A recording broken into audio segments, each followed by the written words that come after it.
प्राचीन रोमन साम्राज्य के मंदिर एक बार खंडित हुए और फिर कभी दोबारा खड़े ना हो सके। यूनान में उनकी देवताओं को शैतान बताकर मंदिर ध्वस्त कर दिए गए, तो फिर कभी बन नहीं सके।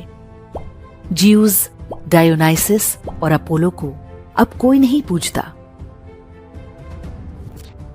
मिस्र की महान सभ्यता एक बार तहस नहस हुई तो दोबारा संवर नहीं पाई। आज केवल उसके अवशेष ही बाकी हैं। फारस के आताशगाहों की अखंड अग्नि एक बार बुझा दी गई तो दोबारा उन्हें जलाने के लिए कोई नहीं बचा। मेसोपोटामिया की सभ्यता पर केवल एक बार सिकंदर ने आक्रमण किया और वो एक झटके में समाप्त हो गई।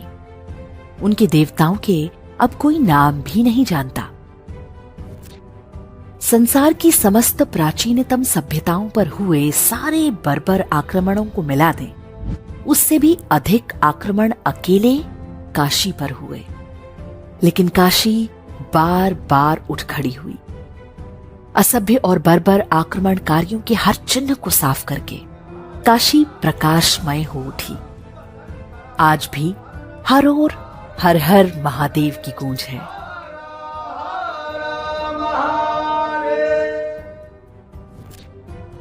संसार के सारे असभ्य मिलकर भी सभ्यता का नाश नहीं कर पाते। धर्म कभी भी समाप्त नहीं होता। धर्म के कार्य के लिए ईश्वर कब किसका चयन करेंगे, ये कोई नहीं जानता। इतिहास में इसके ढेरों उदाहरण भरे पड़े हैं। मोहम्मद गोरी और कुतुबुद्दीन ऐबक ने काशी का विध्वंस किया, तब जानते हैं कि वहां के मंदिरों और घाटों का पुनर्निर्माण किसने कराया? कन्नौज नरेश जयचंद के पुत्र राजा हरीशचंद्र ने।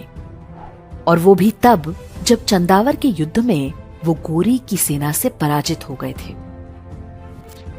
सिकंदर लोदी के समय हुए ध्वंस को ठीक कराया अकबर के दरबार में रहने वाले राजा मानसिंह और राजा टोडरमल ने।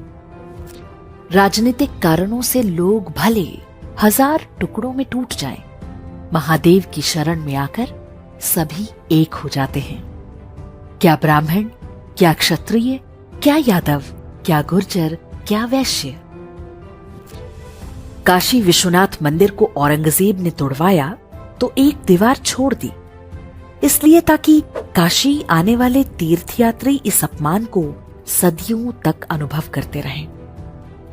अपवित्र और खंडित हो चुका ज्योतिर्लिंग हिंदुओं की हार का स्मारक बन गया। किंतु आसुरी मानसिकता का उत्तर कोई दैवीय सभ्यता कैसे देती है, ये भी ध्यान देने योग्य है।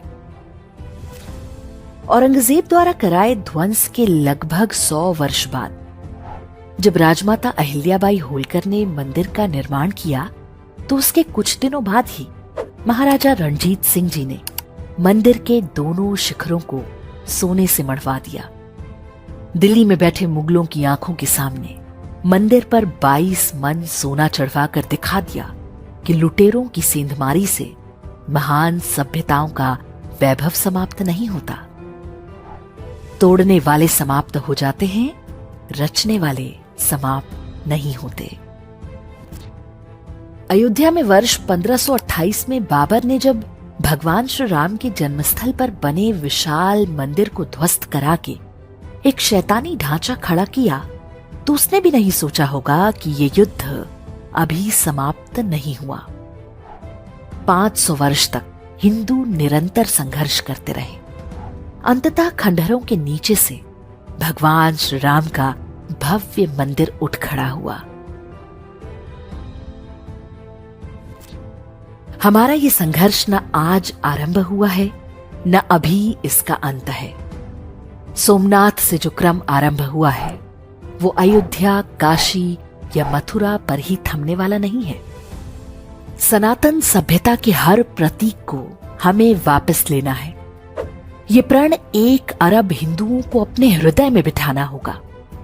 ये विश्वास बनाए रखना होगा कि एक दिन शारदा पीठ, मुल्तान, कटासराज और हिंगलाज माता से लेकर ढाकेश्वरी तक की बारी आएगी। कुछ सपने हम अपनी आंखों से सच होते देखेंगे और बहुत कुछ अपनी आने वाली पीढ़ियों के हृदय में बिठा कर जाएंगे। प्रण करें कि अखंड हिंदू राष्ट्र एक दिन साकार होगा। ये हमारा सौभाग्य होगा कि इस नव निर्माण की नींव में एक ईंट हम भी हैं।